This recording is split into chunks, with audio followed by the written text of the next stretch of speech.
Whenever somebody passes, it is a very solemn and serious occasion, and it often catches us unprepared. Not every passing event, whether it's a wake or a funeral or a celebration of life or a burial or what have you, they are not all created the same, and when you are dressing for it, there are certain things that you'll want to consider. Did the deceased have any specific requests for how their passing was to be observed, and does that carry over into the dress code of any services that you're going to attend? There are questions like, where is this service going to take place?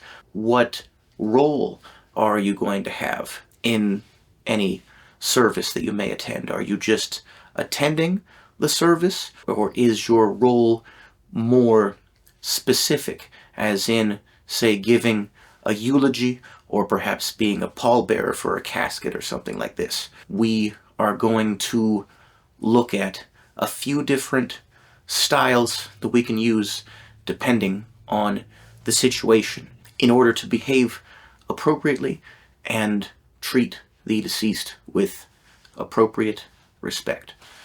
At the highest level of formality, we've got the black suit with conservative black accessories. I've chosen the classic crisp white shirt, and this is going to be the probably tip-top for level of formality. The only thing that might be a little bit more formal than this would be a solid black suit.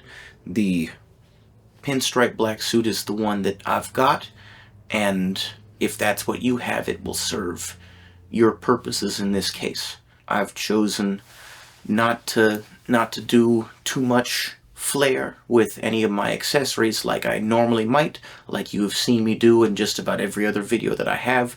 I've gone with classic black and white monochrome and my solid white pocket square in my banker's fold. For the socks and shoes, I've gone with just a classic pair of black socks with a minimal design on there and some black monk straps.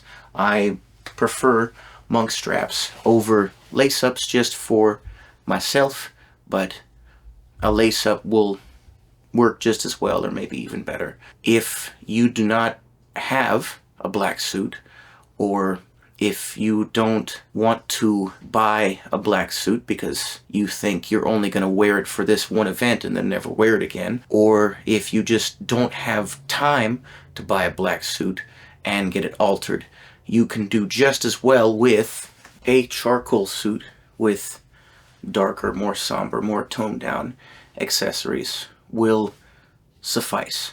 A big part of why we suggest the charcoal suit in our young professional starter kit is because it is suitable for almost all occasions. So if you don't have access to a black suit, then a charcoal suit is also okay.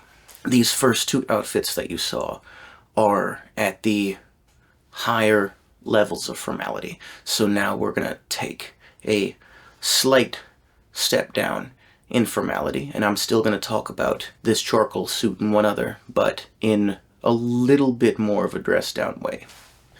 We've stepped down just slightly in formality here. I've introduced a little bit of color to this outfit, but I have still kept the colors and patterns pretty somber and reasonable. I'm still erring on the side of a little bit more conservative here.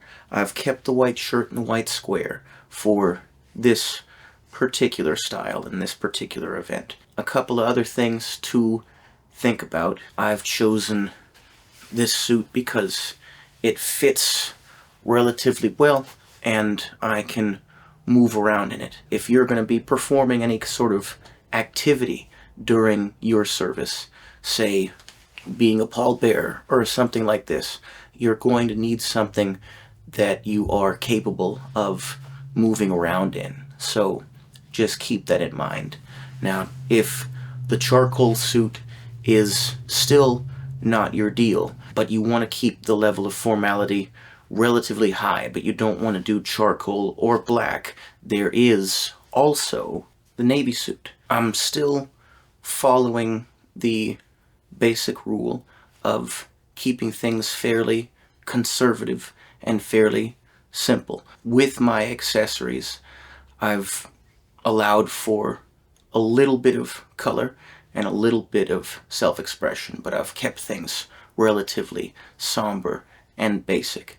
Now, for the most part, with a navy suit, you are not going to want to wear black shoes or black accessories. So I have switched to brown shoes, and I've got coordinating brown socks, or you can do navy socks and pair with the pants, but I've kept them relatively dark, which I tend to prefer in my day-to-day living when I'm wearing navy suits, but I also think that a darker brown as opposed to a lighter tan is more appropriate for the event. Now, if you do not have a suit and do not have the resources or the time to get one, there are still things you can do to keep things appropriate. I will show you that next. Even though this is technically dressed a step down from the two suits that I showed previously, I think for the sake of the event that we're talking about, this is pretty close to the same level, especially if a sport coat is maybe all that you have the time or resources to get, because once again, I've kept the colors darker. I've gone for a little bit of color in the square this time, but I've gone back to the much more formal black tie and the white shirt, and everything else is relatively conservative and monochrome. So if you feel like the service does not call for a really, really formal full suit, or if a full suit in the formal way is not something that you have access to,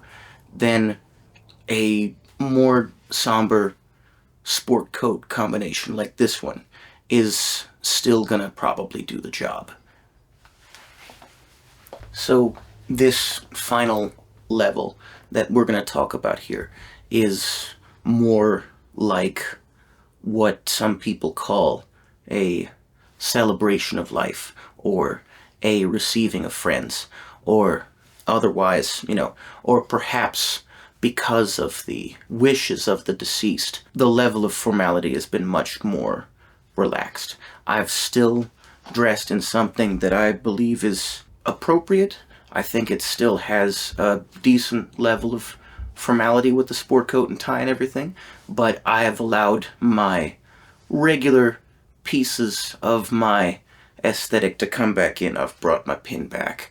I've chosen a little bit brighter pops of color, but this is a route that you take when you know it is safe, and you know that you're not going to make anybody in the family or at the service upset. When you are faced with an event like this, I'd say probably err on the side of the more formal.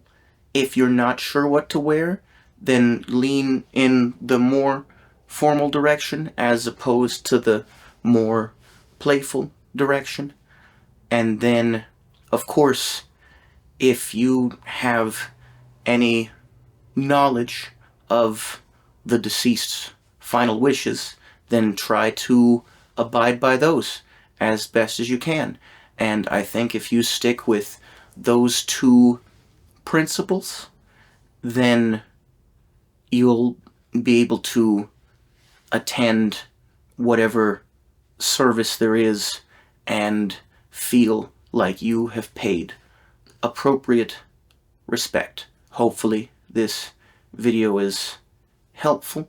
I know how tough it is to go through a time like this, so that's why I made the video because I know it'll help somebody who's going through a rough time, and I am honored to provide a little bit of help. Thanks very much.